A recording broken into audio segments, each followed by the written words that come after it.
Alright, hey guys, welcome back to another video. It's going to be a quick video. I got to get to work soon, but you guys don't want to hear about that. But pretty much what you guys want to hear about is we have another hotfix for the beta 1.4.3 patch. Also, the devs spoke on the problem that some players are facing in terms of not being able to launch the game at all and it just crashing as of 1.4.3. I went over this in the last hotfix video, but I'm going to go over this again for the people who have missed it after the changes, of course. By the way, this is a good-sized hotfix, and it covers problems that were reported in the last couple of days, and some problems that were even reported yesterday. So, great job on the devs' part for for having all these quick fixes for all these problems that players are having. Also, the link to this hotfix announcement will be down below, like always. Also, I have a full in-depth analysis video on the new 1.4.3 beta patch. I go as in depth as you can. It's like 35 minutes. It talks about everything. It shows what it can and all of that. The link to that will also be down below. And lastly, I've covered every hotfix since the 1.4.3 beta came out. We've had two so far. One for 1.4.2, and that came out on the 28th. And then we have another hotfix for 1.4.3, which was yesterday. It came out on the 29th. Both of those links will be down below as well. And like always, I have a script. It's going to be on the screen right now. And everything I say, all the links that I state, they will all be down below for you to translate or do whatever you would like. But let's get to the changes, right? So we have a couple. I think they're pretty significant in my opinion.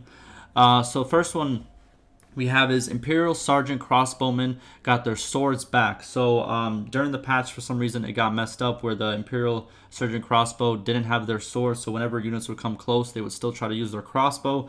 But now that is fixed, they got their secondary weapon back. Then we have fixed an issue related with automatic block direction option in which ranged attacks force the player to stop holding their shield up. So if you pretty much got shot as you were, if you had the automatic block option enabled in your settings, right, and then you tried to block, let's say, an arrow or a crossbow bolt, right, as soon as it hits you, your shield would go down for some reason, but now that is fixed. Next, we have AI needs to build more siege equipment before launching an assault. If attackers start a siege assault without any equipment or with only one ram/siege tower, the settlement will have a better advantage compared to previously. So this was a problem that we did cover in one of our dev talk videos, where someone did state that AI lords are pretty much speed running the besieging process. And the besieging process is the process where you pretty much build up your camp and you build up your siege towers and your catapults before you assault the the castle or the town. They were doing it in like 30 seconds or less sometimes, which was a real big problem, and this is pretty much a fix to that. And also the next one, which is siege preparations, is now 33% longer. That is also a fix to that problem, which is always good to see. And this problem was, I'm pretty sure, 2 days ago they mentioned this problem, so it's good that it's fixed this quick. Now we have a problem that was talked about yesterday that's also fixed today, which is item prices.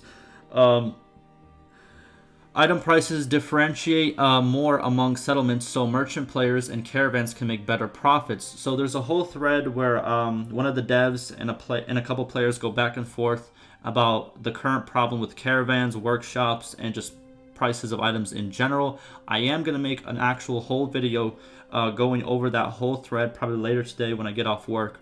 But pretty much they mentioned that, places where items should be very cheap, they're not very cheap. So pretty much caravans make a lot less because they can't buy it for low and then sell it for high at different places, if that kind of makes sense, right? So the item prices are back to normal, where they are low in certain areas and high in other areas. So caravans and players that want to do the merchant type, they want to do like the trading playthrough, they can now make their profits like they used to. The last one we have is fixed a crash that occurred if the player left an army while at a settlement.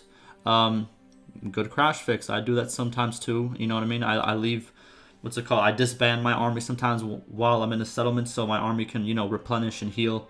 Like my army members can replenish and heal when I leave them, So I do that a lot. I didn't receive a crash, but if people have received a crash, it's good that it is fixed. Now, so that's all the changes, but now in terms of what the devs had to say in terms of players not being able to play on 1.4.3, they replied to a player stating that the devs are aware of the problem and they are investigating the issue. So this was said, I'm pretty sure, like a day and a half ago now, so I'm pretty sure they are working on a fix, but they do not have more info at this time. That's pretty much what they stated. Hopefully the devs do find the problem, and I know they will. You know, they're very good at finding these problems and fixing them quick, so players are able to get back. So players are able to get back into the game, right? And we're probably gonna get another hotfix very soon. We've been getting one every single day, to be honest with you. Now, if you are one of these players and you can't play, unfortunately, you know, it happens, but I would suggest that you please revert to 1.4.2 or a previous patch if you wish to play right now. Now, if you're wondering how to revert your patch, I have a very simple video. The link to that video will be down below. It's a couple minutes. It shows you how to revert to any patch that you would like. Now, so that's all the changes and what the devs had to say. Lastly, I'm going to end this video the same way I end most of my hotfix update videos. I want to thank the developers for staying active and bringing good, timely changes. And for anybody, you know, it was a rough month, but we're looking on the positive now. You know, people are being more positive on the forums and everywhere else, and it's good to see. But hopefully this video was informative. I got to get to work. You know, I'm rushing. Sorry if I'm kind of going through it kind of quick today, but it is what it is. But like always, stay safe.